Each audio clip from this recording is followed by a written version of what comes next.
Everyone, I am Shatrughan Tiwari and welcome back to my channel. Here we are starting the seventh chapter from SST 10th standard, and the name of this chapter is Lifeline of National Economy, and this video is going to be part second of this chapter. ये students हमने आपको पढ़ाया था जहाँ तक, उसके आगे आज चलते हैं। तो आज की जो टॉपिक है वो है रेलवेज़। रेलवेज़ को हिंदी में हम क्या कहते हैं? रेल परिवहन। रेल परिवहन बेटा ये होता क्या है, आप इसके बारे में जानते हैं। ट्रेन जो होती हैं, है ना, ये रेल परिवहन क्या है, आइए इसके बारे में जानते हैं। Railways are the principal mode of transportation the freight and passengers in India. जो भारत है इसमें रेल परिवहन जो है, जो हमारा रेल ट्रांसपोर्टेशन है, जो वस्तुएं हैं हमारी, है ना, जो हमारी वस्तुओं जो और जो हमारे यात्री होते हैं, जो हमारे पैसेंजर्स होते हैं, उनके परिवहन का यह एक प्रिंसिपल मोड है, प्रमुख साधन माना जाता है। इसे हम रेलवे ट्रांसपोर्ट को हम प्रिंसिपल मोड भी कह सकते हैं। Railways also make it possible for people to conduct multifarious activities like business, sightseeing, premilars, along with transportation of mode over longer distance। ये जो रेल परिवहन है, जो रेल ट्रांसपोर्टेशन है, ये अनेक कार्यों में बहुत ही मतलब हेल्पफुल होता है, हमारे लिए सहायक होता है।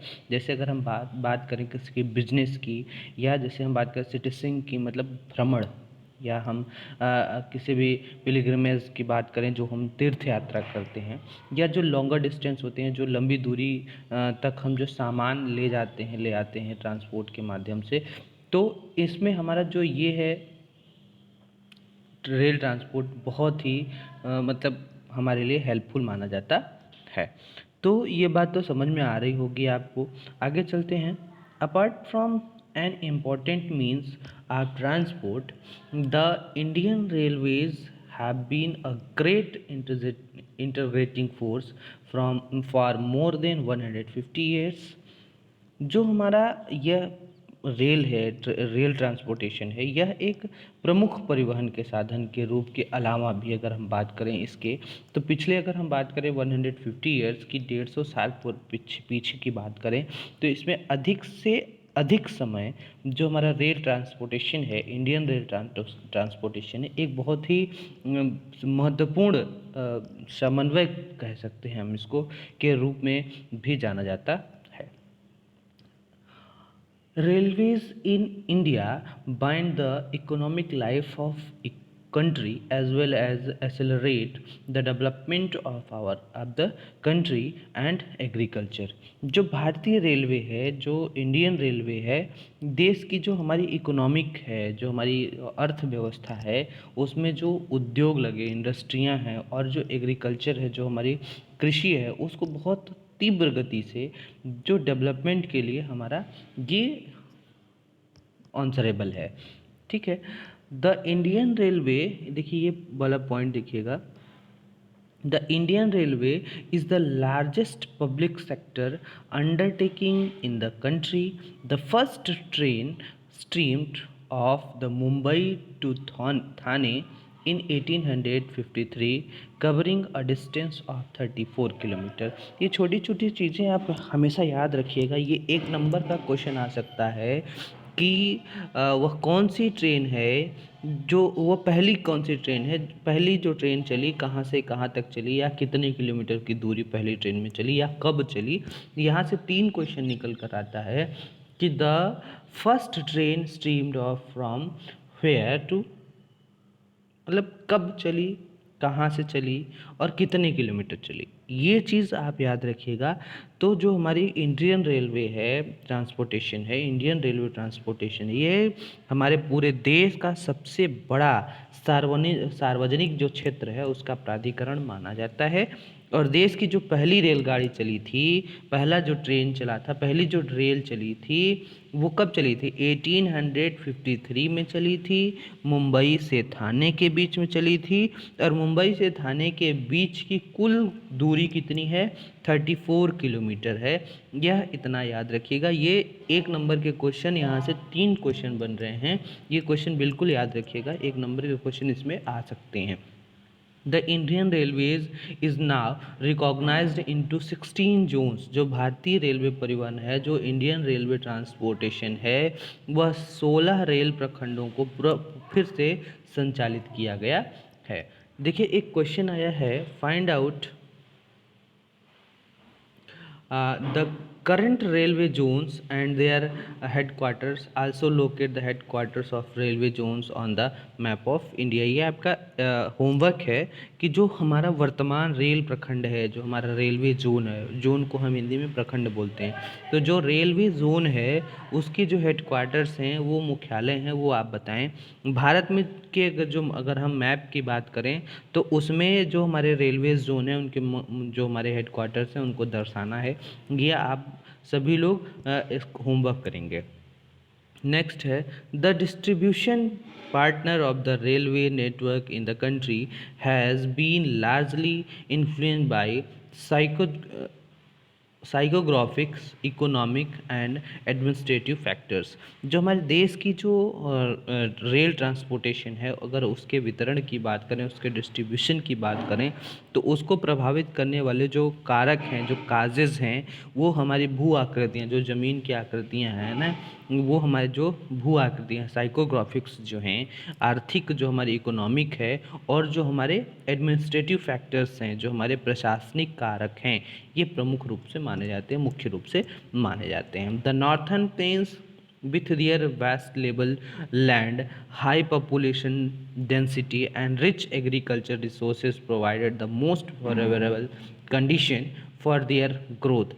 हमारे जो देश की जो उत्तरी मैदान है, हमारा जो नॉर्थर्न प्लेन्स है, अपनी जो विस्तृत जो हमारी समतल ज़मीन है ना, उसकी जो पॉपुलेशन है, उसकी जो बढ़ती हुई बहुत ज़्यादा पॉपुलेशन है ना, हाई पॉपुलेशन जो है, उसका जो वो है डेंसिटी है, डेंसिटी मतलब घनत्व है ना, तो हाई पॉपुलेशन जो डेंसिटी है, और जो रिच एग्रीकल्चर रिसोर्सेज हैं, जो हमारे संपन्न कृषि और जो संसाधन है, उसके जो कारण हैं, उसमें जो रेल ट्रांसपोर्टेशन है उसका विकास वो और उसमें जो वृद्धि में जो हेल्पफुल होता है, वो रेल ट्रांसपोर्टेशन है।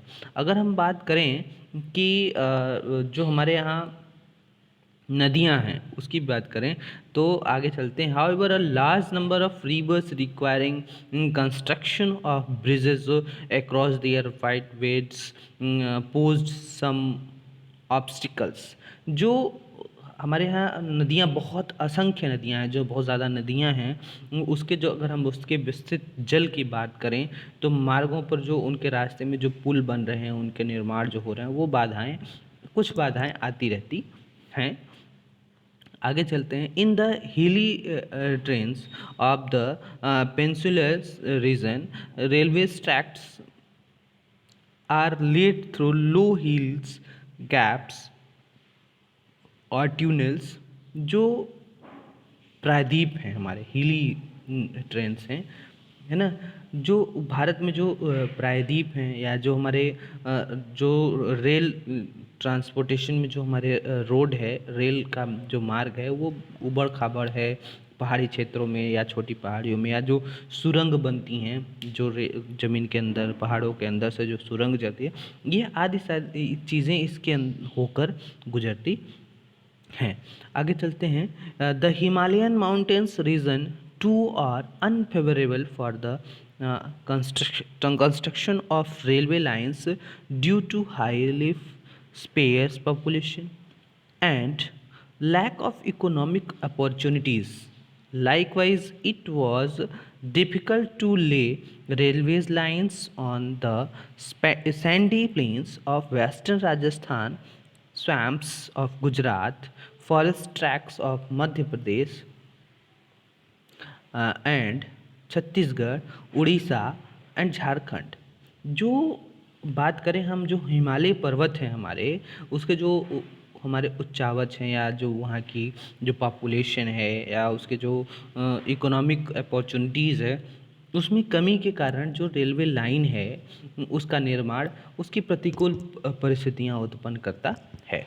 ठीक इसी प्रकार अगर हम बात करें पश्चिमी राजस्थान की या गुजरात की जो हमारे दलदली भाग हैं गुजरात के, या मध्य प्रदेश के जो वन क्षेत्र हैं, छत्तीसगढ़ की बात करें, उड़ीसा की बात करें या झारखंड की बात करें, तो उसमें भी रेल लाइन का निर्माण बहुत ही कठिन हो जाता है। निर्माण करना बहुत ही रेलवे लाइन को बनाना बहुत ही कठिन हो जाता है। The contiguous stretch of Sahyadri could be crossed only through gaps of passing ghats. In recent times, the development of Konkan railways along the west coast has facilitated the movement of passenger and goods in this most important economic region of India. It has also faced a number of problems such as sinking of track in some stretches and landslides.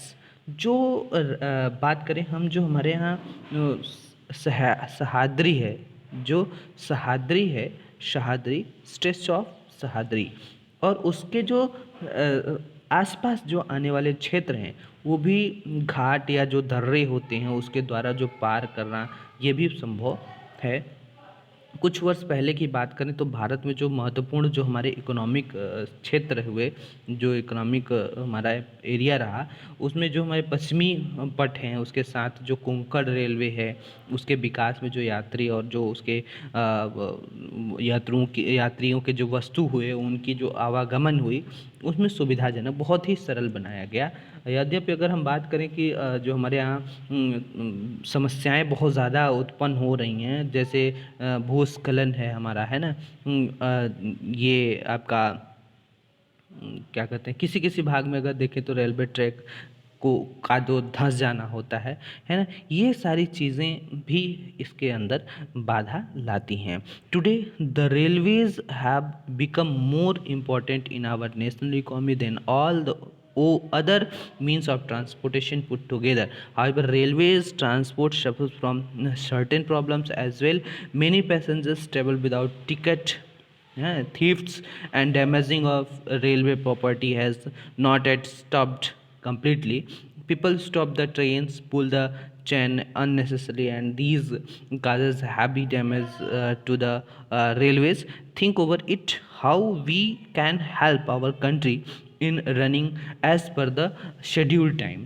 आप देखिए तो आज हमारा जो राष्ट्रीय जो अर्थव्यवस्था है वो हमारे परिवहन में, हमारे जो ट्रांसपोर्टेशन है उसमें अन्य कई साधनों की अपेक्षा जो रेल ट्रांसपोर्टेशन है वो ज़्यादा महत्वपूर्ण माना जा रहा है, ज़्यादा प्रमुख माना जा रहा है। लेकिन आज हम देखें तो रेल जो हमारा रेल ट्रांसपोर्टेशन है उसमें जो प्रॉब्लम्स हैं वो बहुत ज़्यादा बढ़ती चली जा रही हैं। बहुत सारे यात्री बिना टिकट के, विदाउट टिकट यात्रा करते हैं। जो रेल की संपत्ति होती है, जो रेल की चीज़ें होती हैं उसको लोग हानि पहुंचाते हैं, चोरी करते हैं। जैसी समस्याएं बहुत सारी समाप्त नहीं हो पा रही हैं। बहुत सारी समस्याएं ऐसी हैं जो मतलब लोग क्या करते हैं, जैसे ट्रेन चल रही है तो जंजीर खींच लेते हैं, यही कहीं भी अनावश्यक रूप से गाड़ी को रोक देते हैं, या जैसे रेलवे को भारी हानि उठानी पड़ती है जैसे। तो आप ज़रा सोचिए इस पर, आप थोड़ा सा इस पर गौर करिए कि अगर हम अपनी रेलगाड़ियों को निर्धारित समय पर चलने में कैसे मदद करेंगे, कैसे हमारी रेलगाड़ी आए दिन आप देखते हैं कि कोई ट्रेन 2 घंटे 4 घंटे लेट हो रही। ये क्यों हो रहा है जानते हैं क्यों? क्योंकि जैसे ट्रेन जा रही है, कोई अनावश्यक रूप से कहीं चेन पुलिंग कर देता है, ट्रेन रुक जाती है, तो इस वजह से ट्रेनें रुकती हैं। कुछ मौसम की वजह से, कुछ मतलब बहुत सारी चीज़ें ऐसी हैं जिसके वजह से ट्रेन लेट हो जाती है। तो हम अपनी तरफ से क्या कर सकते हैं कि हमारी रेलवे जो है वो अपने समय, निर्धारित समय पर चलें, उसके लिए हम क्या कर सकते हैं? तो ये आपको सोचना है, सोच कर बताना होगा। चलिए, thank you, have a nice day. Next video में हम आपको आगे की चीज़ें पढ़ाएंगे। Thank you, have a nice day.